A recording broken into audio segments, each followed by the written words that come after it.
জনাব খন্দকার আব্দুল মুস্তাফির, জনাব আরিফুল হক চৌধুরী, ডক্টর এনামুল হক চৌধুরী, জেলা বিএনপির সংগ্রামী সভাপতি আব্দুল কাইয়ুম চৌধুরী ইতিমধ্যে বক্তব্য দিয়েছেন।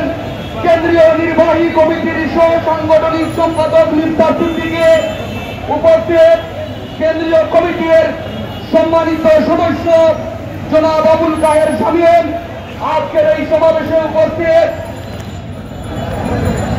আমাদের কেন্দ্রীয় নির্বাহী কমিটির সহ ক্ষুদ্র ঋণ বিষয়ক সম্পাদক বীর মুক্তিযোদ্ধা জনাব আব্দুর রাজ্জাক, আজকের এই সমাবেশে উপস্থিত সিলেট মহানগর বিএনপির সংগ্রামী সাধারণ সম্পাদক এবং জেলা বিএনপির সংগ্রামী সাধারণ সম্পাদক সহ আমাদের মহানগর বিএনপির বিভিন্ন পর্যায়ের সম্মানিত নেতৃবৃন্দ, বিভিন্ন ওয়ার্ড এবং থানা থেকে আগত নেতৃবৃন্দ, বিভিন্ন উপজেলা থেকে আগত নেতৃবৃন্দ, আপনাদের সকলকে সিলেট জেলা এবং মহানগর বিএনপির পক্ষ থেকে শুভেচ্ছা জানাচ্ছি।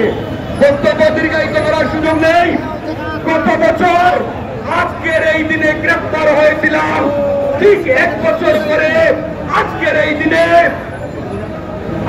এই দিনে মুক্ত বাতাসে এসে বক্তব্য দিচ্ছি। মহান আল্লাহ রাব্বুল আলামিনের শুকরিয়া আদায় করছি। বাংলাদেশ জাতীয়তাবাদী দল